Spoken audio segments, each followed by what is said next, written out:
Oke. Jadi ada satu video Pak Ustadz, salah satu anggota dewan, anggota DPR RI, dia menyembelih hewan kurban. Itu dengan cara, kan menyembelih itu harusnya gini ya, pertanyaannya, bagaimana cara menyembelih hewan kurban yang baik. Nah, sedangkan di video tersebut yang sedang viral itu, penyembelihannya itu diangkat beberapa kali si pisaunya, kemudian tidak gitu, tapi seperti melukai. Ini kan mungkin tidak semua teman-teman atau tidak semua orang mengetahui hal. Nah, kebetulan Pak Ustadz kemarin menjadi pemotong kurban juga di Musola Al Jamil. Tolong memberikan pemahaman kepada teman-teman. Jika sebenarnya kalau kurban sama akikah itu kalau cara menyembelihnya aja ya. Kalau cara menyembelihnya aja disunatkan itu menggunakan pisau yang sangat tajam supaya tidak terkesan menzolimi hewan. Disunatkan bahwa pisaunya itu tajam gitu kan. Tapi dalam wajibnya, yang pertama wajibnya itu atas niat membaca Bismillahirrahmanirrahim dengan menggunakan nama Allah atau dengan menggunakan kalimat Bismillahi Allahu Akbar itu. Kalaupun membaca Bismillahi Allahu Akbar langsung Bismillahi Allahu Akbar langsung mati hewannya, maka itu hukumnya sudah sah. Contoh saja seperti ini, ketika kita di hutan Arifin berburu dengan menggunakan tombak, panah ataupun menggunakan ketepel.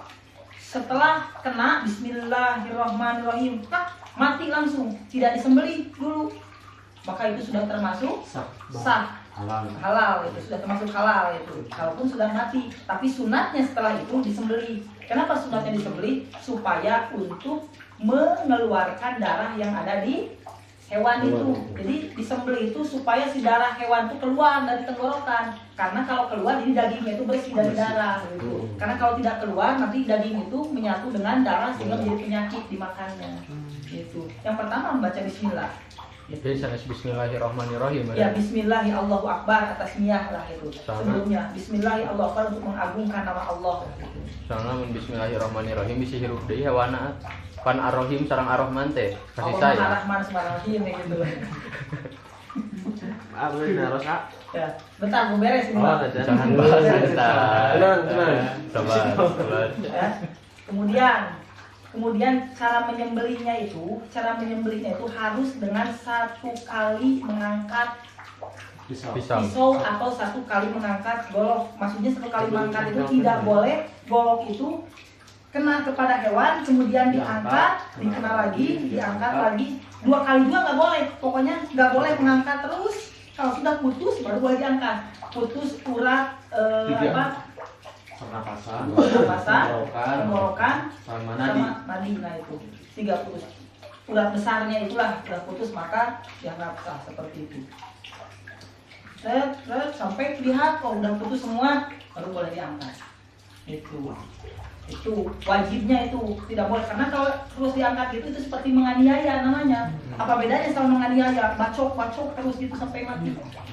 Gitu kan? Itu wajibnya dalam menyembelih gitu. Kemudian kalau dalam kurban sama akikah itu beda doanya. Karena ada doa khusus.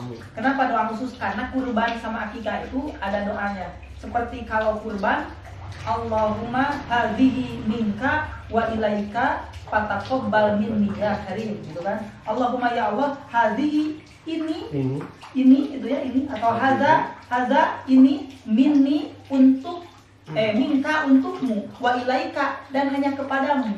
Fataqabbal minni, maka terimalah minni dariku ya karim wahai karim. Dan sunatnya ketika kurban itu yang menyembelih itu orang yang berkurban, Pak Haji. Sunat nama mau Pak Haji kurban, sunatnya Pak Haji menyembelih dari lah. Keren. Sunat nate itu kami biasa. Nah, kurang menyembelih. Nah, ya sunat. Kalau akikah juga sama. Hadza minka wa ilaika fataqabbal. Bukan hadza, akikah. Hadza akikah minka wa ilaika fataqabbal minni ya karim, sama. Disebut kalau yang kurbannya bukan bukan Pak Haji, maka patakobal minhum, patakobal minhum, sebutkan nama-namanya, minhum itu siapa gitu kan. Anu bin anu gitu. Ya, hari kemudian disembelih. Kemudian disunatkan juga membaca doa-doa untuk menjinakkan hewan gitu. Jadi supaya hewan teh tinggal pasrah gitu kan. Doanya ada doa-doanya untuk menjinakkan hewan seperti doanya Nabi Sulaiman. Gimana doanya Nabi Sulaiman? La tu'lu alayya wa tuni muslimin. La tu'lu alayya, janganlah engkau meninggi alayya di hadapanku, waktu dan datanglah engkau kepadaku muslimin dalam keadaan pasrah. Pasrah hewan. La tu'lu nana. La tu'lu. La tu'lu alayya waktu ni. Cing balma ieu ah. Cing balma dipraktekeunana ka istri ah. Moal bener. Terus ketika lamun ngangkat itu sah. Tidak sah hukumnya. Jadi siatannya jadi bangkai. Iya bangkai, jadi haram.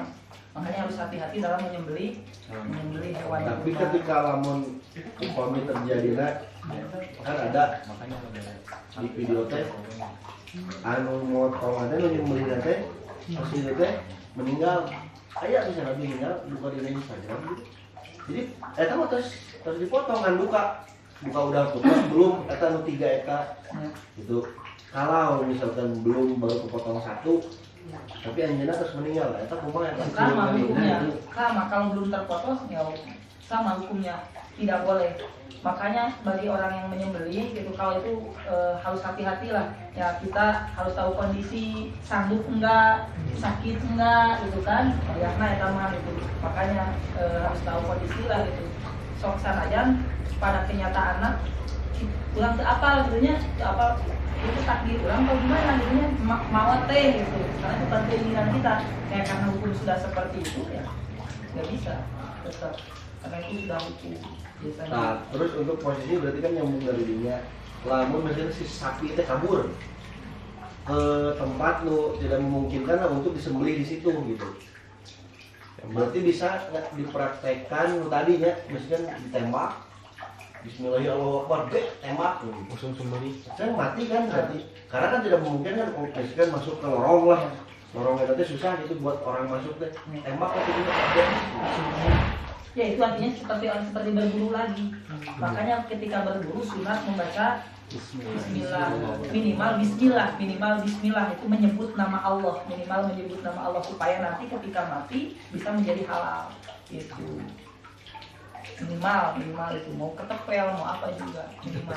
Tapi kalau masih didapati masih hidup, kalau dapati masih hidup langsung sembelih kemudian mengucapkan nama Allah lagi. Tah di Arab kumaha? Di Arab kumaha nu nyembelih onta, pasti ontana nu di jalan anjeunna pan di Arab mah rata-rata nyembelih ontana gitu. Jadi si onta teh kan lagi jalan padang pasir, diudag kuno naon sebenarnya teh jagalna teh diudagna teh make kuda. Tapi anjeunna teh nepangan samurai langsung dipencit menuju jalan si ontana kan ngucur getihna eta. Kumaha eta? Kalau satu kali sembelihan mah dengan niat menyembelih gitu ya. Panetan teu make ramalan ieu untuk menjinakkan hewan sedangkan kan si Kan ontana menuju jalan. Sunat hukumnya. Sunat. Jadi sunat bukan merupakan kewajiban. Bukan merupakan kewajiban untuk naon teh? Untuk membacakan doa itu sunat. Yang penting mah yang menjadi wajibnya membaca tasmiyah, pisau nasi seukeut jeung sakali deui nya itu. Sunatnya itu. kali tempasan Wajibnya itu. Adapun sunatnya seperti itu. Kalau Nabi mah dulu Nabi, makanya di dalam sholawat kawakib onta teh ngantri pasrah sorangan onta teh. Kan Nabi mah ngantri ketika kurban teh. Rek kurban teh apa rek dikurbankeun onta teh ngantri na sholawat kawakib diuningakeun. Najaibna Salatullahi malahat kawakib ala man khairoma rokiban najar. Baca itu sholawat itu. Kemudian arti-artinya baca. Onta teh ngantri nepikeun ka pasrah berbaring nyalira, bertunduk nyalira, saking hayang disembelih ku Nabi, pasrah urang mah kan kudu make tapang segala rupa onta teh pasrah teh gitu.